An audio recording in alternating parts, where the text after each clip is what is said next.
Bonjour et bienvenue à ce 6e épisode des Pros efficaces en mode inspiration. Mon nom est Kim Manta et je serai votre hôte. Ce podcast est né de mon intention de partager avec vous différentes visions de l'efficacité professionnelle. Cette quête d'efficacité, de productivité est pour moi personnellement très axée sur l'automatisation des processus d'affaires. En effet, ProEfficace aide les solopreneurs et les PME à développer leur entreprise sur le web, à implémenter les outils et à automatiser leurs tâches au quotidien. Cela combine une multitude de mes compétences d'automatisation, d'organisation, d'optimisation et d'amélioration des processus d'affaires. Passez voir ma page Facebook au www.facebook.com/proefficace avec un S pour y découvrir des ateliers de formation hebdomadaires et les extraits vidéo du podcast. Ici au podcast des Pros efficaces en mode inspiration, j'ai le plaisir de m'entretenir avec différentes invités sur le sujet de l'efficacité professionnelle, mais en fonction de leurs expertises et expériences personnelles et professionnelles. Je me sens privilégiée et choyée de partager ces instants avec vous. Cette semaine, à l'épisode 6, nous recevons Mélissandre Réfaud, éducatrice spécialisée et copropriétaire d'Esprit de famille, où elle est en charge du service de culture et des loisirs, de la boutique, des communications et du développement des affaires. Elle mentionne qu'elle fait de son entreprise sa deuxième priorité, car la première étant sa famille. Les valeurs qu'elle porte sont intrinsèquement liées à Esprit de famille et elle nous les présentera dans ce podcast. Mélissandre avait envie de partager avec nous son expérience d'entrepreneur face à la multiculturalité qu'elle côtoie au quotidien en accueillant des familles de toute origine culturelle ou de composition moderne, autant en mixité religieuse ou en termes d'homoparentalité. Son entreprise s'efforce d'être un milieu accueillant pour tous. Mais elle nous parle aussi de multiculturalité au sein même de l'équipe de direction et des défis que cette co-dirigeante ont dû relever. Elle vous démontrera comment la communication de nos valeurs et l'ouverture à l'autre par l'écoute active sont des vecteurs d'efficacité entrepreneuriale et d'humanité. Alors, sans plus tarder, voici mon entretien avec Mélissandre Réfaud.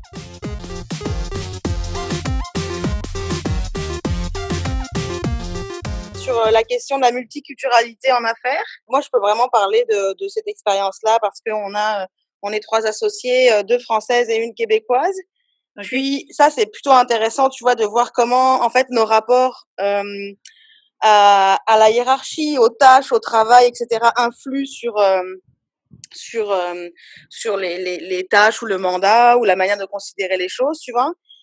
Et comment la culture aussi influe, mais j'ai pas de service à offrir, tu vois, associé forcément à ça, si ce n'est non, j'ai pas de service. Nous, on n'offre pas de service qui est lié à la multiculturalité. Comment je te dirais ça? En fait, comme on a une garderie et un café famille, elle est d'office la multiculturalité parce que les parents qu'on accueille sont de cultures différentes. Beaucoup sont québécois, mais il y a aussi des Français, puis d'autres personnes d'autres origines. Donc de fait, on a un bassin, si tu veux, qui permet ça, et aussi bien dans les activités que dans les échanges, on parcourt cette multiculturalité. Mais il n'y a pas de service qu'on offre pour mettre en avant la multiculturalité, en fait. Ouais.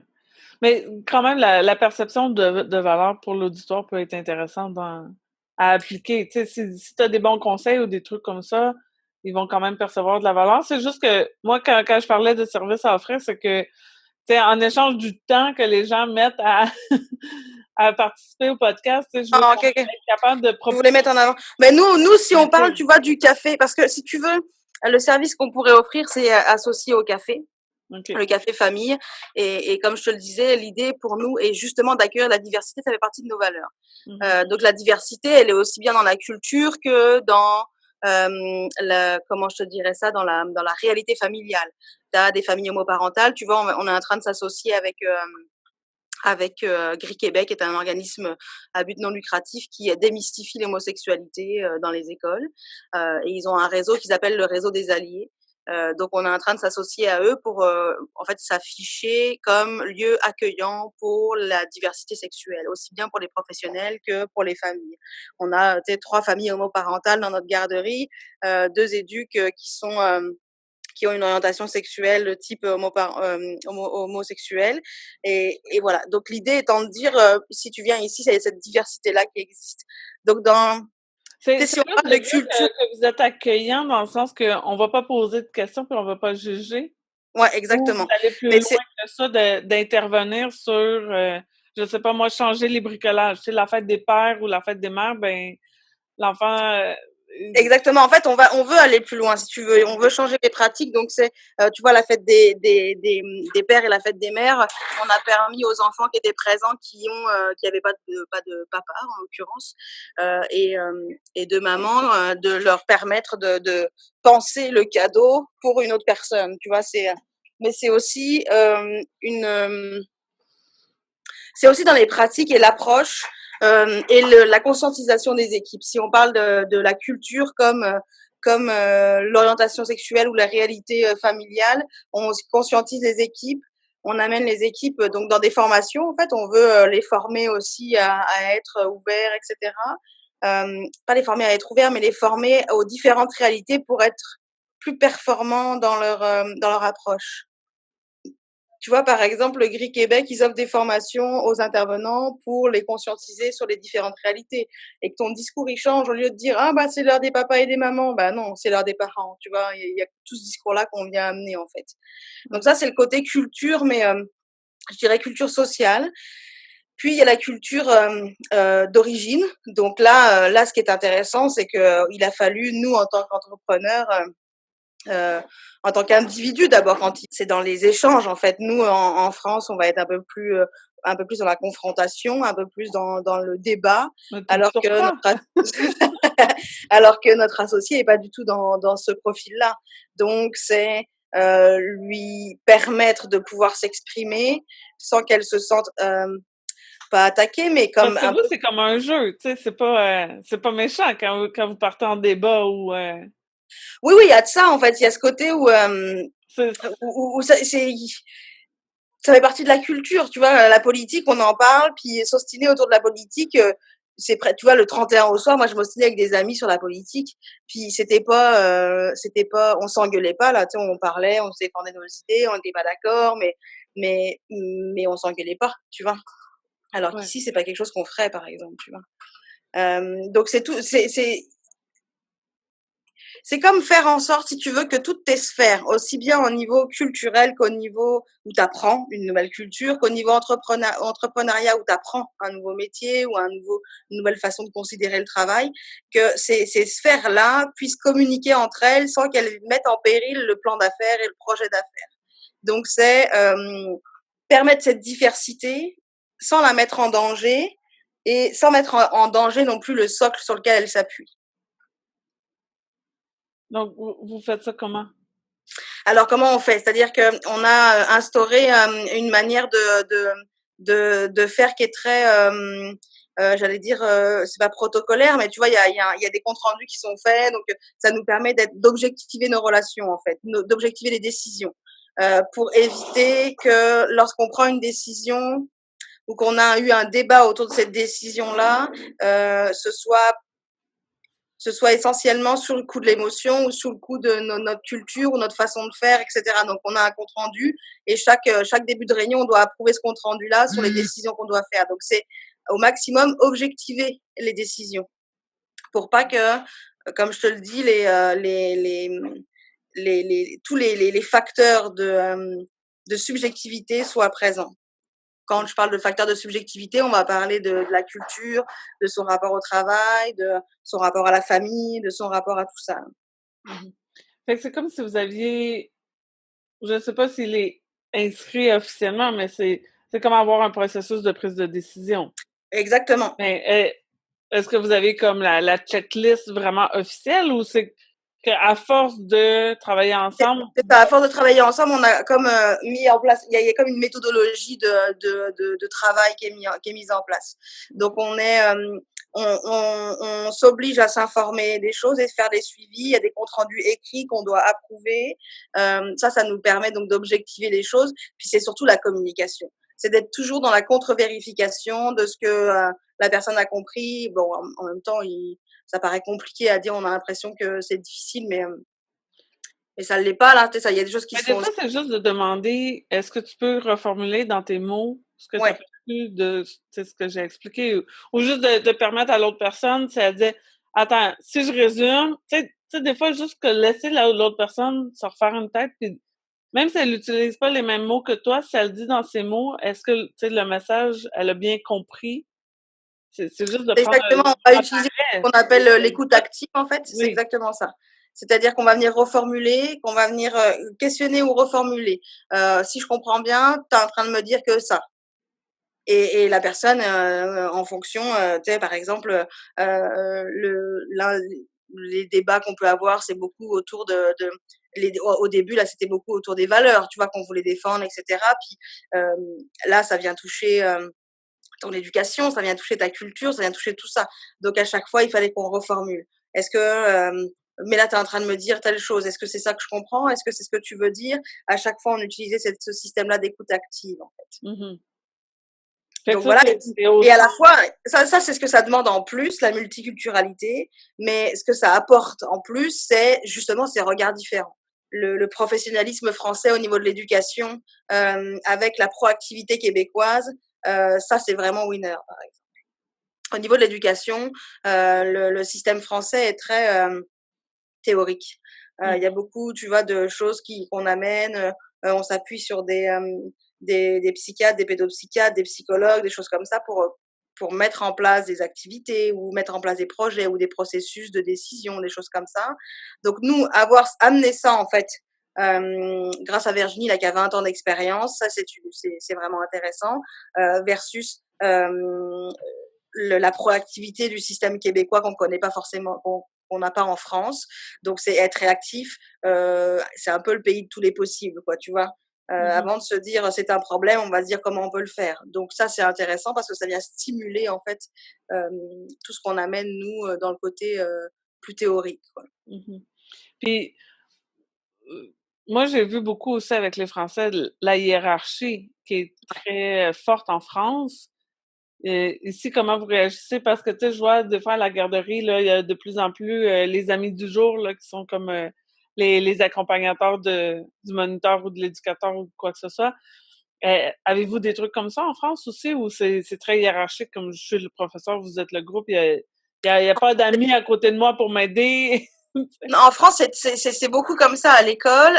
En garderie, le tableau des responsabilités est un peu pratiqué, bien que ce qu'on veut d'abord et avant tout, c'est que l'enfant puisse répondre à comment je te dirais ça, des critères d'acceptation de l'école. À l'école, l'enfant d'abord, l'école commence à 3 ans en France.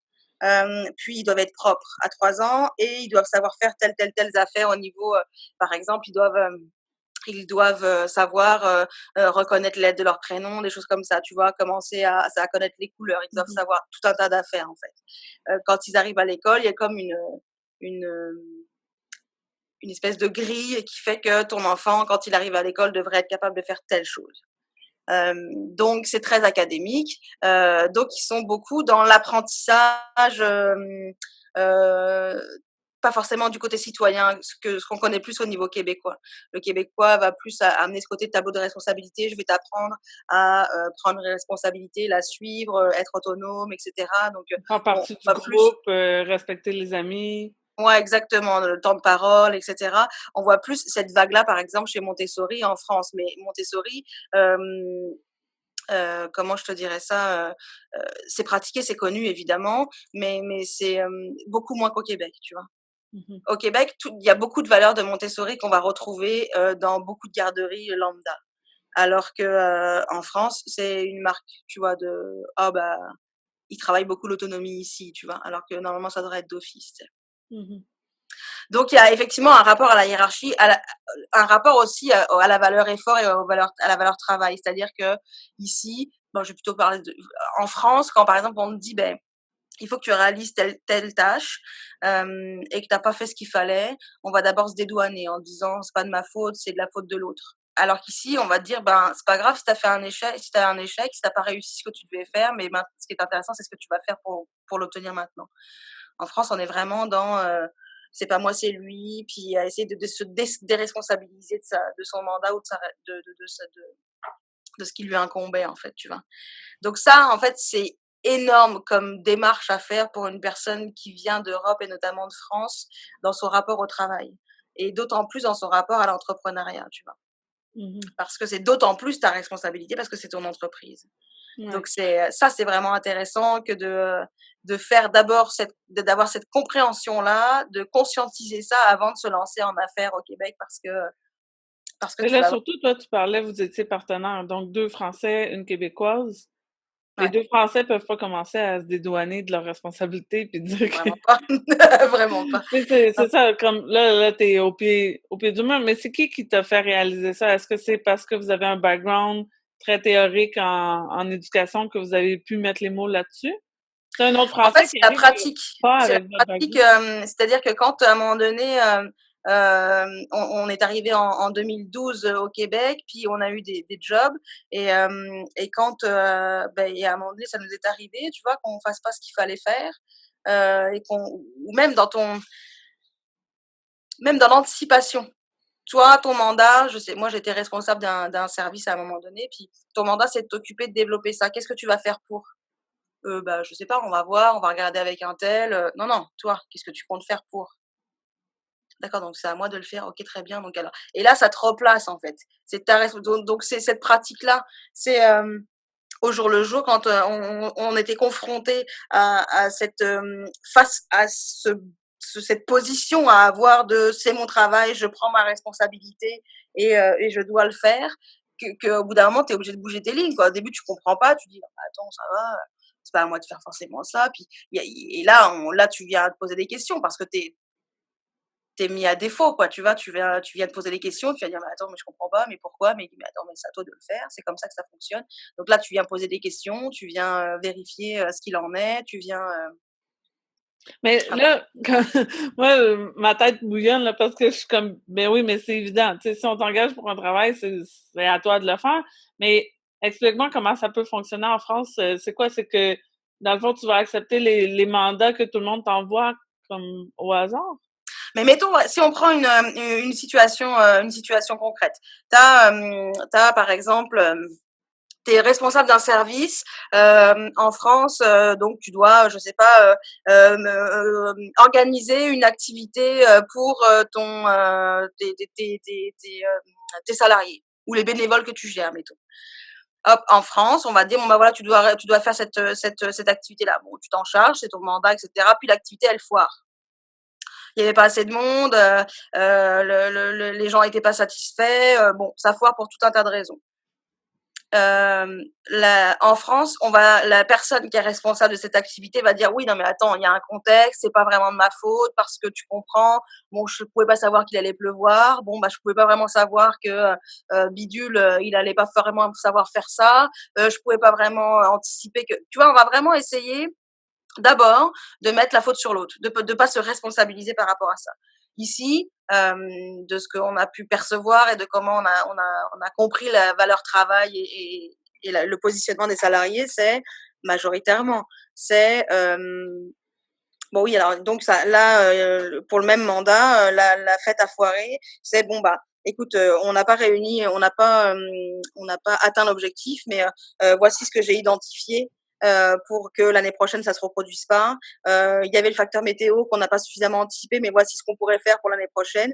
Tu vois, on est déjà en mode solution en fait. Mmh. Hem, donc c'est se responsabiliser en tant qu'individu et en tant que salarié et en même temps, c'est comment je trouve des solutions pour répondre à ça, tu vois? Mais moi je percevais qu'en France, c'était quand même assez avancé côté entrepreneurial. Est-ce que je me trompe? Ben, en fait, c'est très, comment je te dirais?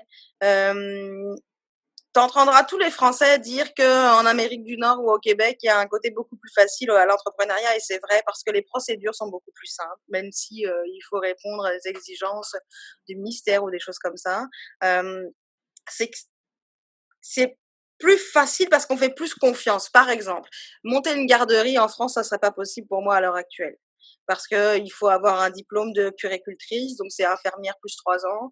Parce que tu sais, il y a des exigences qui ramènent à ce côté académique qui est très présent en France. Mmh. Pour monter une entreprise, il faut que tu aies tel diplôme dans le domaine d'activité dans lequel tu veux exercer. nous ici, ça a l'avantage de l'inconvénient, c'est que demain, tu es fleuriste, tu peux tout à fait monter une garderie, si tu es capable de répondre aux exigences, du Ouais, ministère. c'est ça. C'est si tu es capable de livrer la marchandise, il y a pas de problème. Exactement, ouais.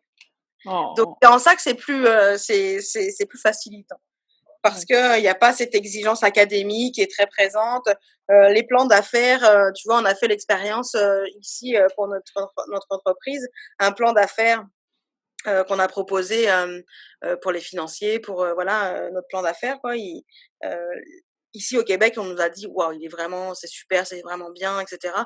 Le même plan d'affaires en France aurait été: «Bon, bah, oui, c'est un plan d'affaires, c'est pas non correct. plus, c'est correct quoi, il faut pas s'emballer quoi, il y a pas, alors qu'ici, les gens étaient comme: «Waouh, il est vraiment complet, ça c'est quand même assez, fourni en informations» et cetera, tu vois?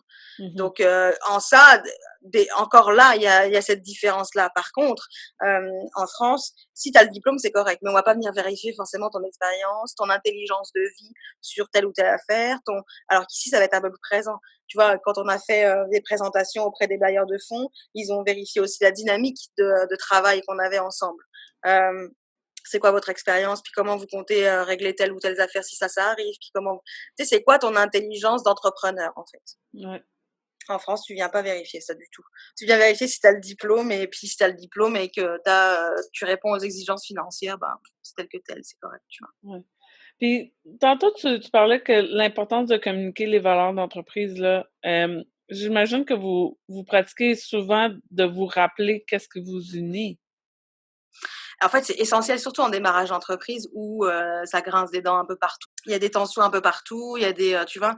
Hem et c'est en ça que se rappeler pourquoi on a fait ce choix-là de monter son entreprise et pour quelles valeurs, qu'est-ce qu'on veut défendre, qu'est-ce qu'on veut amener, le pourquoi on fait ça, ça souvent on se l'est rappelé, en fait. Il y a des moments où des moments de crise qu'on a vécu, toutes les 3 à des moments, on s'est fait des Skype, puis on s'est dit: «Bon, là ça marche plus, là il y a quelque chose qui va pas bien, donc rappelons-nous pourquoi on le fait. Et Mmh. là, tu vois, ça nous ramenait à la base, à pourquoi, à comment on voulait le faire, et puis ça nous réunissait sur le même dénominateur en fait. Mmh. Puis la mission, tu sais, comme la mission doit dépasser l'entrepreneur, hein.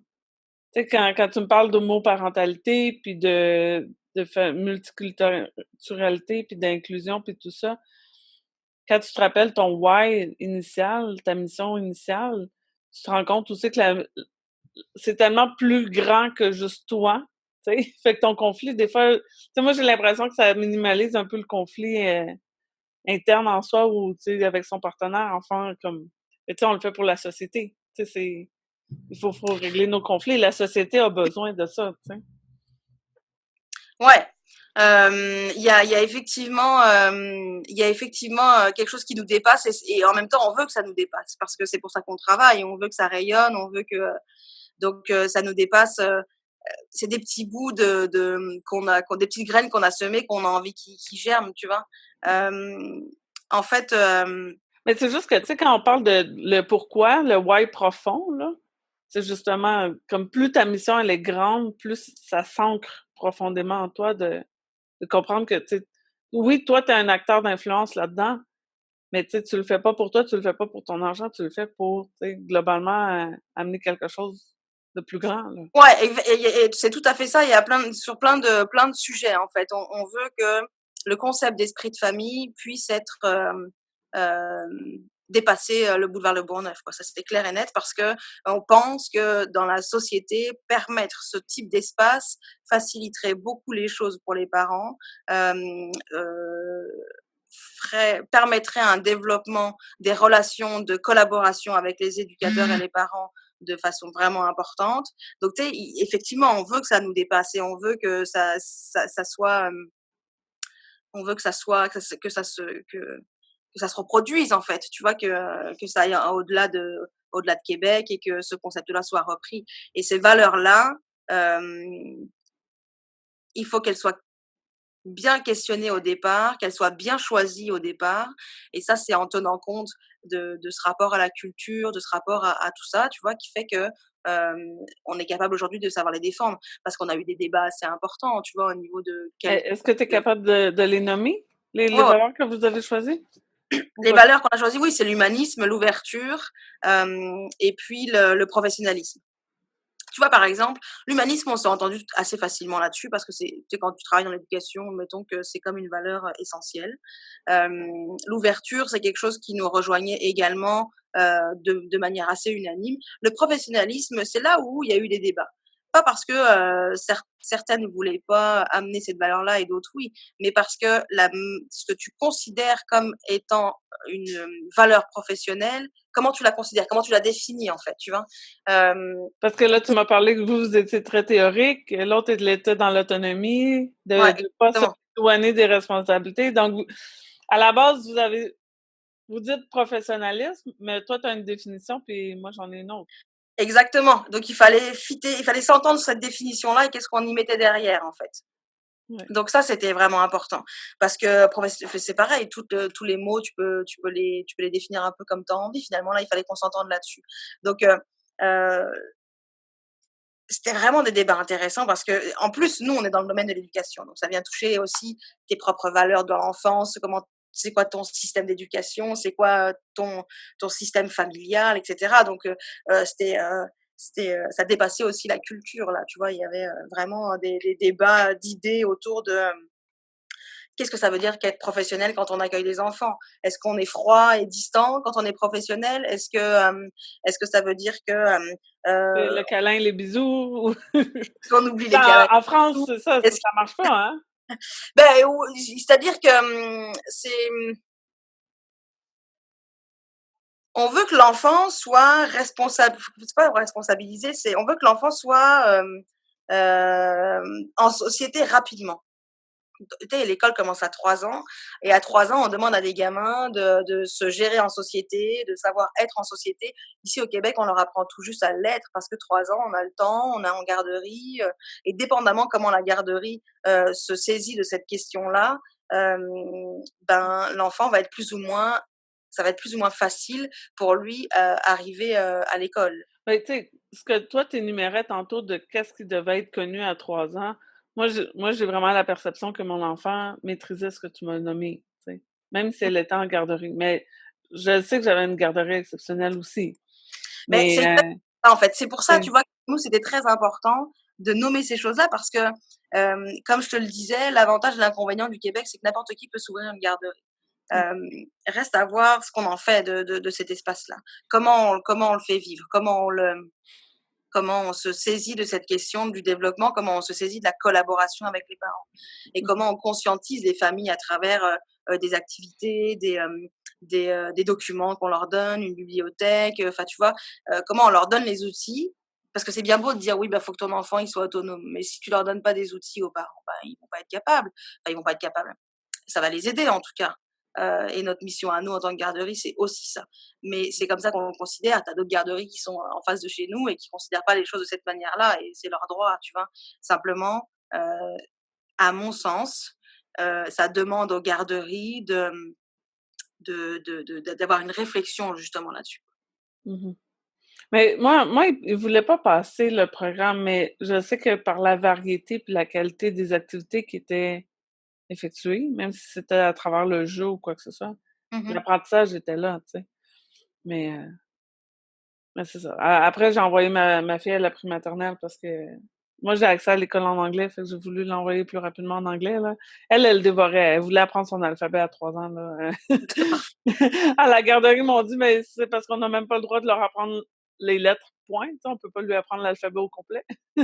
Mais tu sais, les lettres étaient au mur. J'ai dit: «Ben, ils ont mis les musiques». Tu sais, ils ont quand même adapté. Ils ont mis les chansons qu'on chante l'alphabet. Fait qu'elle Mmh. chantait, mais c'était vraiment via le jeu, tu sais. Ils pouvaient pas s'asseoir avec elle puis militer comme: «OK, là, tu dois connaître toutes les lettres dans l'ordre», tu sais. Ouais, ouais. Mais Mmh. ça bouillait en elle, tu sais.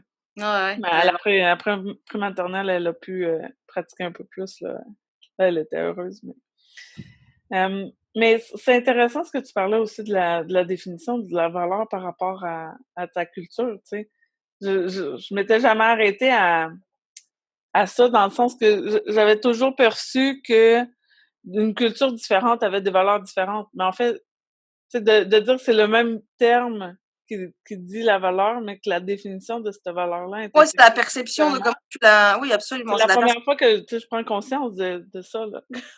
Ouais, mais en même temps, c'est normal. Enfin, je veux dire, il faut pouvoir peut-être l'expérimenter pour pouvoir se questionner là-dessus. Mais c'est certain que tu, tu, tu considères pas les valeurs de la même manière en Afrique qu'en Europe, qu'en Amérique du Nord, qu'en Asie. Parce que culturellement, les choses sont pas abordées de la même manière et on n'est pas confronté aux mêmes choses de la même manière. Ouais. Mais tu sais, c'est parce que j'avais mis, mettons, chaque culture avait comme des valeurs prioritaires. Mhm, Mais c'est ça, je m'étais pas attardée à ce que la définition puisse être différente. Puis, tu sais, c'est drôle, nous, on nous enseigne beaucoup que les valeurs sont universelles. Tu sais, on veut comme enseigner ça un peu dans le multiculturalisme là, à l'école ou quoi que ce mhm. soit, tu sais. Mais, OK, tu sais, le terme tu sais, le mot-clé de la valeur est universel, mais il n'y a pas la même signification. C'est... Mais regarde, par exemple, on prend le respect de la femme. Respecter. Respecter, dans respecter, tu déclines différentes choses. Le respect de la femme. Le respect de la femme au Québec, en France, en Israël, n'a strictement rien à voir. Un Israélien va te dire, ben, moi, je respecte la femme de telle manière, ce qui va faire bondir des Québécois, et un Québécois va dire, moi, je respecte la femme de telle manière, ce qui fera bondir un Israélien ou un Français, tu vois. Parce qu'on n'a pas du tout la même manière de concevoir le statut de la femme, d'autant plus que là, c'est comme un sujet un peu sensible, mais le Ouais. statut de la femme, ou même pareil, si on prend des sujets aussi d'actualité, les réalités des familles homoparentales. Mais c'est aussi les réalités des familles mixtes, tu vois, qui ont deux cultures dans leur famille. C'est compliqué parce que tu as des familles qui sont mixtes, donc mettons, tu as un Québécois et une personne chilienne, non, pas un Québécois, mettons, tu as un Français et une personne chilienne qui habite au Québec. C'est 3 cultures à faire cohabiter dans une même maison, tu sais. Et ça, c'est compliqué, mais c'est des familles qui pour qui la communication est comme, un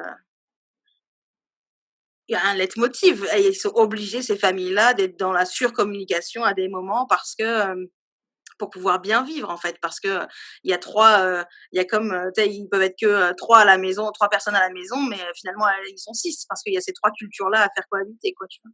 Mhm. Mais ça, est-ce que vous en parlez beaucoup à vos familles de comment augmenter la communication puis tout ça? Mais alors nous, tu vois, l'avantage qu'on a, c'est le café famille. OK. C'est que ce qu'on veut mettre en place, c'est la coéducation. Bah, c'est pas ce qu'on veut mettre, c'est ce qu'on a mis en place, c'est la coéducation avec les parents.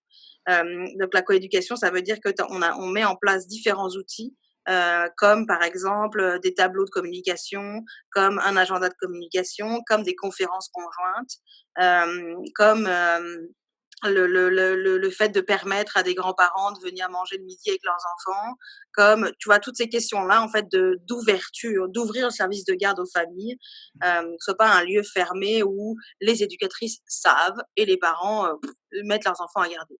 Nous, on refusait totalement cette idée-là. L'idée étant de dire, c'est un lieu de vie. Et ce lieu de vie, il peut être partagé par les familles. Donc, toi, papa, tu as envie de venir voir ton gamin pendant l'heure du dîner, bah, viens manger avec lui, il n'y a aucun problème. Toi, grand-maman, tu veux aller voir tes deux petits-enfants que ça fait une semaine que tu n'as pas vu et qui te manquent, tu veux venir manger la collation avec eux, bah, il n'y a pas de problème. Mmh. Ça, c'est quelque chose qui est faisable, et c'est pour ça que on veut, c'est en ça qu'on facilite les choses et qu'on permet cet échange-là, tu vois. Donc, dans le café famille, il y a ces conférences, mais il y a aussi donc des thématiques qui vont être abordées comme la multiculturalité, comme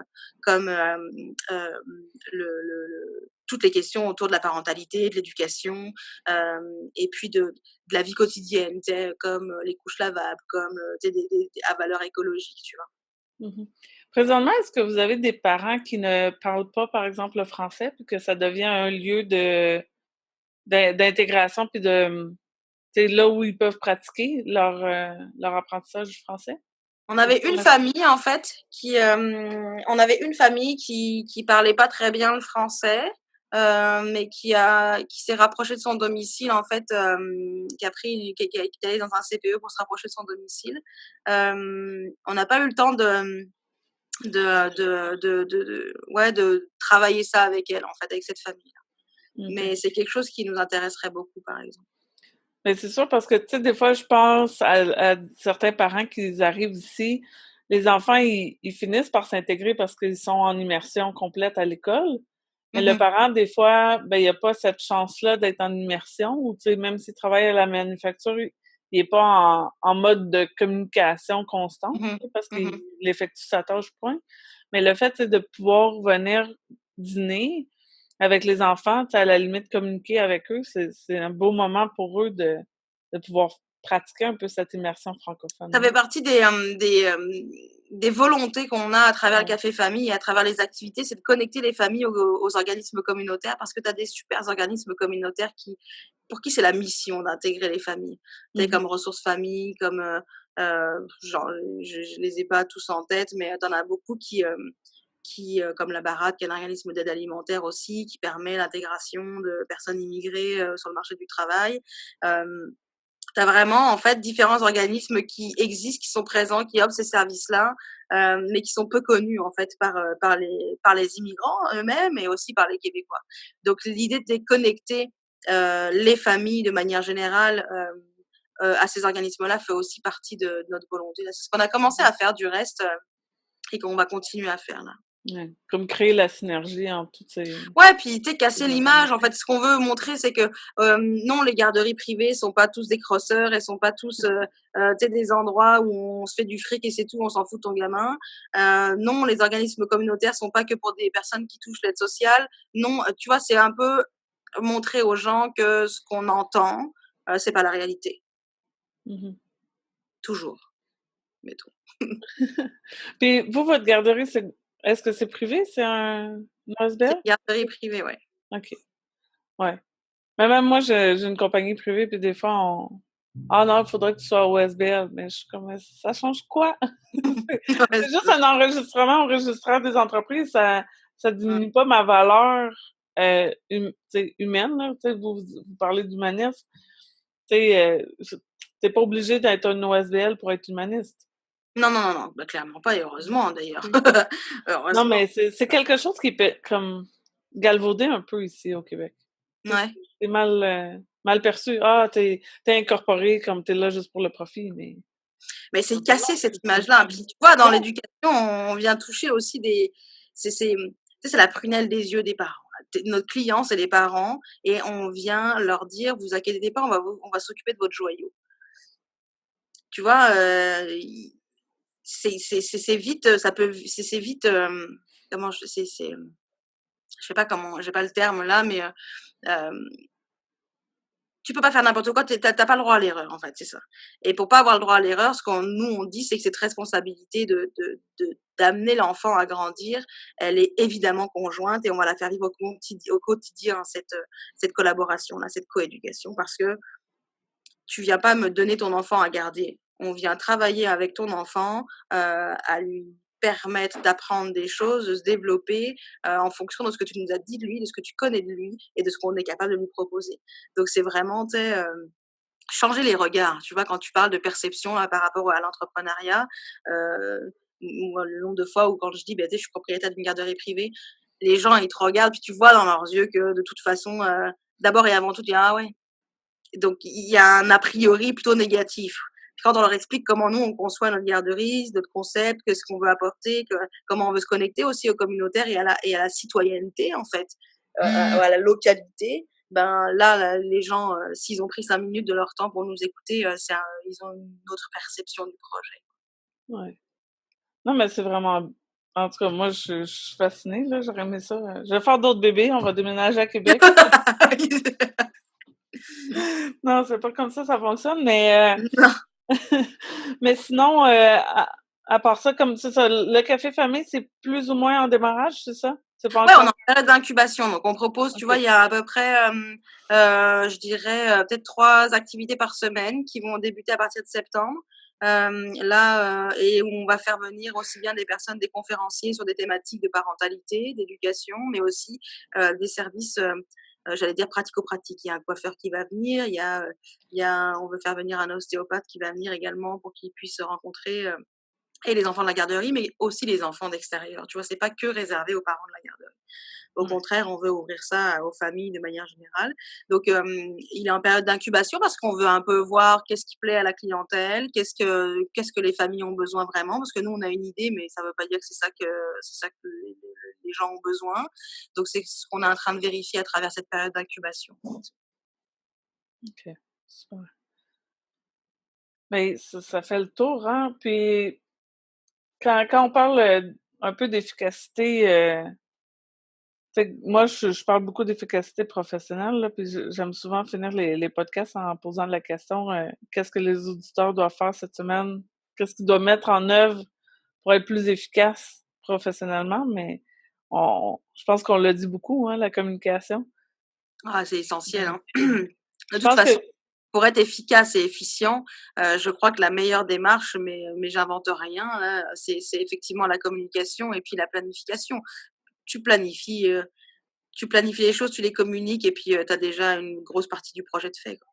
ouais. Puis pas attendre, mais tu sais, c'est parce que des fois, comme là, vous vous l'avez fait parce que vous étiez obligés de le faire. Tu sais, tu disais comme, ben, il y avait les conflits, il y avait ci, il y avait ça, mais tu sais, moi, je travaille beaucoup avec des solopreneurs ou des travailleurs autonomes, des trucs comme ça. Mais tu sais, j'essaie de le dire, il faut communiquer nos valeurs aussi à notre clientèle, tu sais. Vraiment. Même si, tu sais, toi, tu sais, tu l'écris une fois, il suffit pas de l'écrire juste une fois, tu sais, faut répéter ces valeurs-là, ces piliers-là de façon constante, puis que Les répéter puis les faire vivre. Tu vois, c'est, ouais, quand on parle d'humanité et d'ouverture et que, tu t'adresses à des gens de manière, bête ou que, tu bouges pas un peu tes lignes à sur certains services ou que tu bouges pas un peu tes lignes sur la manière dont tu pourrais offrir telle ou telle chose, ben, clairement, tes valeurs sont pas retranscrites dans la réalité, en fait, dans ton expérience ou dans ce que tu proposes. Donc, heu les avoir et les déterminer et les discuter, c'est une chose, mais il faut, se donner l'énergie de pouvoir les mettre en pratique, quoi, tu vois? C'est ouais, pas elles sont pas innées, en fait. Il y a des valeurs que le respect, mettons, c'est quelque chose qui est communément accepté et plutôt pratiqué, mais jusqu'où tu vas dans la valeur du respect? C'est quoi le respect pour toi? Est-ce qu'on parle de on parlait du statut de la femme tout à l'heure, on parle des orientations sexuelles, on parle des cultures, on parle de enfin, tu vois, c'est jusqu'où tu vas et comment tu fais en sorte que, les enfants que tu as autour de toi là, arrivent à percevoir ces valeurs-là, en fait. mmh. Mais tu sais, comme même, tu sais, ici au Québec, on parle beaucoup de, tu sais, regarder dans les yeux, puis je pense que c'est un peu pour ça qu'il y a eu beaucoup de débats sur le voile. Mais tu sais, au Québec, ne pas regarder quelqu'un dans les yeux quand tu communiques avec cette personne-là, c'est perçu comme un manque de respect, tu sais, Mmh. souvent. Mais dans d'autres cultures, ben, tenir le regard, ça va être un signe Ouais, d'irrespect, tu sais? ouais, oui, Fait que exactement. c'est encore dans comment tu le fais vivre, tu le mets en action. Tu sais, ici, la personne qui va arriver, elle regarde toujours le plancher, tu fais comme Colin, regarde-moi donc dans les yeux quand je te parle, mais c'est Vraiment. pour elle, c'est du respect, mais pour toi, c'est du non-respect. Fait que ça revient à Mais tu vois, mais c'est même ça, là, c'est quelque chose qu'on met en place. Par exemple, on a un comité de parents et on a la chance d'avoir des parents qui sont très impliqués. Hem, Nous, on est partis sur la base de ce qu'on appelle l'entreprise libérée, là. C'est, en gros, qu'il y a pas de justement, on a pris le versant un peu plus, j'allais dire un peu plus québécois, sur le fait que, le comité de parents n'a pas vraiment de hiérarchie.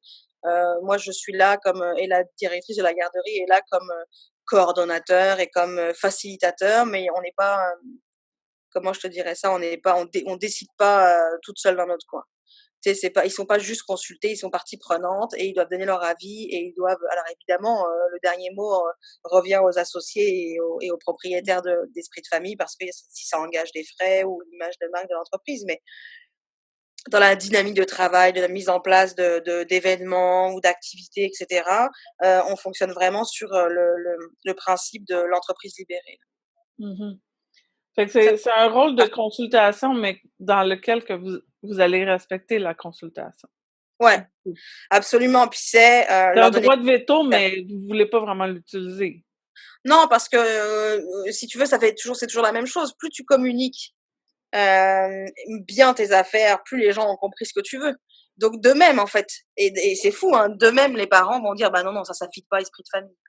J'ai Mmh. même pas besoin de dire quoi que ce soit parce que, c'est clair et établi qu'on va pas appeler, telle radio parce qu'ils ont une orientation plutôt telle affaire, ou tu vois, alors qu'une radio plus famille, ça serait plutôt opportun. De même, de lui-même, le comité va dire non, non, on s'oriente de telle manière. Parce que tu as travaillé à communiquer tes valeurs. Parce qu'on a communiqué nos valeurs, parce qu'on les a vraiment communiquées, quoi. Tu vois, c'est-à-dire qu'on a envoyé des documents, qu'on les a communiqués sur la page Facebook, sur les réseaux sociaux, sur le site internet, à chaque visite. C'est quelque chose qu'on répète tu sais, tu les fais vivre, quoi. Tu vois, tu dis pas, oh, je suis pour l'humanisme, mais tu vas dire, ben voici, nous, on va accueillir votre famille, puis votre réalité, c'est quoi votre réalité? Tu vois, ça, c'est démontrer l'ouverture, parce que profondément, on pense que c'est mieux. C'est pas juste pour faire joli, quoi, tu vois. Mais merci beaucoup pour ton partage. Ben, merci. Merci à toi J'ai d'avoir pris ce vraiment temps-là. apprécié. Mais non, mais vraiment, c'est super passionnant parce que tout le monde partage un peu comme leur expérience professionnelle, mais aussi personnelle.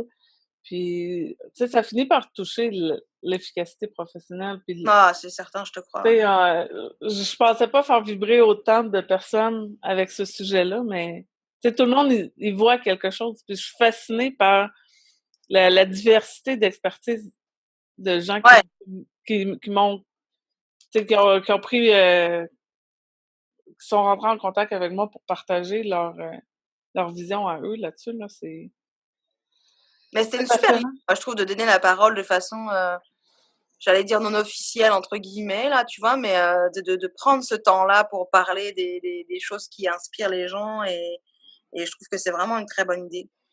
Ouais. Bah, au début, je le pensais plus comme, prise en action, tu sais, comme vraiment expliquer toute la théorie de ce que je voulais faire, mais ça finit par être plus, tu sais, en mode inspiration. Puis, tu sais, je pense que de démystifier que l'efficacité professionnelle, c'est pas juste produire, produire, produire, produire, puis se presser le citron, puis arriver chez nous épuisé, puis découragé ou tout ça. Tu sais, quand tu parles de communication, ben ça fait toute la différence entre comment tu vas être efficace, parce que bien sûr que si tu es porté par ta mission puis qu'il y a pas de conflit, ça va être plus efficace. Puis tu vas être encore plus motivé à revenir le lendemain puis le surlendemain parce que, tu sais, les conflits vont, juste rester au niveau du débat, tu sais, du débat Mmh. agréable et non pas d'un conflit qui perdure parce que vous allez comme tout briser ces conflits-là en cours de route avec une bonne communication, mais c'est important, puis c'est applicable à tout le monde, puis oui, ça a un impact sur l'efficacité, puis oui, c'est pas une affaire de presser le citron, tu sais, c'est Non, non, non, non, c'est clair, il y a une histoire d'efficience clairement à adopter, hein. ouais, mais c'est ça. Mais tu sais, toi, tu as parlé beaucoup de ça parce que ça t'est arrivé, mais il y a d'autres personnes qui parlent de d'autres choses parce qu'il y a autre chose qui leur sont arrivées. Fait que, tu sais, les gens qui vont écouter, les auditeurs qui vont écouter le podcast, ils vont trouver la valeur, tu sais, avec différentes personnes. Tu sais, il y a des gens que, bon, Ça va l'histoire être enrichissant. va tu sais, plus les toucher parce qu'ils vont se reconnaître là-dedans, puis ils vont faire comme OK, tu ça, c'est mon prochain step. Comme Ouais, c'est définitivement, ma communication de valeur, ça marche pas, ou tu sais, quelqu'un qui va se reconnaître que son comité de parents ou comité consultatif, ça fonctionne pas. Mais au lieu, tu sais, de chercher, à blâmer qui que ce soit dans le comité, il va peut-être se regarder, faire comme, ben, c'est peut-être moi qui ai pas engagé les bonnes personnes ou qui ai pas recruté les bonnes personnes parce que ou j'ai qui a pas mal communiqué communiqué mais sur c'est ça. son objectif, quoi. Mmh. Oui, c'est ça. Tu sais, l'autre jour, je parlais avec quelqu'un, elle me disait, qu'elle avait des valeurs de, tu sais, elle disait que le marché du travail correspondait plus pour les familles, puis qu'elle voulait, tu sais, révolutionner ça un peu le les horaires flexibles ou, tu sais, les mesures flexibles de travail. Mais, tu sais, la personne qui arrive là-bas, qui dit: «Ouais, moi, je suis workaholic, je peux travailler pour toi overtime puis tout ça, puis, tu sais, je suis full disponible». Ben, ça a beau être a priori un bon employé, ben, ça sera pas un bon employé pour son entreprise. Mmh. Il va faire sentir tout le monde pas bien parce qu'il y a pas les Ouais, bonnes valeurs comme tout le monde, tu sais. ouais, c'est Fait que sûr. c'est d'être conscient, c'est quoi les valeurs de ton entreprise, puis ça va attirer les gens qui vont bien fitter puis qui vont s'intégrer avec le groupe, tu sais. Mmh. C'est pas la Tout à personne qui est mauvaise, c'est pas un mauvais employé, mais c'est parce que il est trop disponible. Ça ça fait. marchera pas, tu sais. Ça prend une équipe qui vit les mêmes situations pour que Ouais, ou tu les communiques, parce que cette diversité-là, justement, tu vois, elle peut être aussi dans les manières de concevoir le travail et son implication. Tant que, ton objectif est nommé clairement, et les moyens que tu donnes pour atteindre cet objectif-là à ton équipe, sont communiqués clairement, et que tu t'assures que les gens l'ont bien intégré, beh, après, normalement, ça fonctionne, quoi, tu vois? Puis si ça fonctionne pas et tu as au moins un levier pour dire: «Regarde, tu as pas respecté l'entente de base et puis, l'objectif, avec toi n'est pas atteint, tu atteint donc ça marche pas». Mais c'est pareil, plus tu le communiques. C'est parce qu'on se disait, tu sais, cette personne-là, si par exemple, les valeurs sont d'avoir des mesures flexibles, ce qu'on disait, c'est que si les employés n'utilisent pas les mesures flexibles, donc comme tu disais, de les faire vivre, les mettre en action au quotidien ou, tu sais, à travers le mois ou la semaine, de l'utiliser, ben là, ça fait en sorte que comme culturellement parlant, vu que c'est pas mis en application, mis en action, ben ça vit pas. Tu sais, la Mmh. valeur, elle s'éteint. Donc, tu sais, c'est ça, c'est au-delà. Faut que la personne vive. Faut qu'elle ait besoin de ces mesures flexibles-là, à la limite, pour les Oui utiliser. et puis en même temps, pour le coup, la flexibilité, c'est aussi accepter que l'autre, la personne soit, ait justement la flexibilité du choix, tu vois? Mais là, c'est comme un autre débat, là, Ouais. ça m'intéresse. Ben, nous, c'est parce qu'on se disait que quand c'est pas utilisé, les gens, ils se sentent mal, tu sais. Ouais, ouais, Par ouais, exemple, le parent qui veut avoir l'horaire flexible de rentrer ou de rester avec l'enfant parce qu'il est malade. oui, oui, c'est T'as vrai qu'il y l'autre a personne qui a pas d'enfant puis qui a pas ces contraintes-là, qui porte, tu sais, la lourdeur de toujours continuer la tâche. Mais c'est sûr qu'à un moment donné, ça rentre en conflit, tu sais. ouais, ouais, c'est vrai. Parce Il y que a pas ça de marche pas, tu sais. C'est pas voilà. méchant contre l'autre, Non, non, c'est sûr. mais bon. Ben, merci beaucoup. Je te laisse Merci à là-dessus. toi. Mais bon courage à toi et puis bonne continuation. J'ai hâte d'avoir de tes nouvelles. Ouais, ben, je t'écris, c'est sûr aussi pour avoir plus tes coordonnées par rapport au café puis tout ça, là. Ouais, oui, Fait parce que tu sais que tu peux louer le café si c'est des choses qui t'intéressent. Si des fois tu veux faire une rencontre pour ton groupe Facebook ou quoi, le café peut être privatisé et loué. OK, OK, OK. Ben, Mais moi, si c'est ça, je suis là, à Montréal. Toi, t'es à Québec, c'est ça? Ouais, ouais, OK.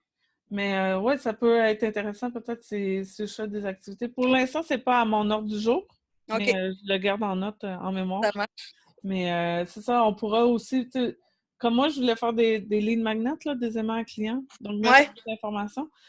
Fait que, tu sais, je vais peut-être utiliser ce qu'on a parlé aujourd'hui, tu sais, sans que ce soit un service que toi, tu offres par rapport à ça, mais juste, tu sais, ramener comment on peut communiquer les valeurs puis les mettre en action. Fait que, tu sais, je t'enverrai ce que je pensais faire, là. Si tu veux le ok. bonifier, tu pourras bonifier. Ouais. Puis, sur la dernière page, on mettra toutes vos coordonnées, café famille, si les gens veulent louer, parce que mon auditoire, ça va être des entrepreneurs. Fait que même si c'est pas moi, ça pourrait être quelqu'un d'autre Ouais, ouais, puis qui parce serait que tu as des intéressé. groupes de réseautage qui louent déjà le café une fois par mois. Enfin, tu vois, c'est Ouais, assez, pour le coup, très large, la clientèle du café, là. parfait. Mais merci beaucoup. Merci à toi, Kim. Bonne continuité, bonne Merci, journée. bye. Bye bye. Alors voilà, c'est tout pour aujourd'hui. J'espère que cela vous a inspiré. Vous trouverez tous les détails de l'épisode ainsi qu'une invitation à passer visiter le Café Famille au www.proefficace.com/épisode 006. Je vous invite aussi à vous abonner à l'émission des Pro Efficaces en mode inspiration sur votre appareil portable. Et si vous y laissez un avis, j'irai vous lire rapidement, promis. C'était Kim Manta, une Pro Efficace en mode inspiration qui vous dit à la semaine prochaine.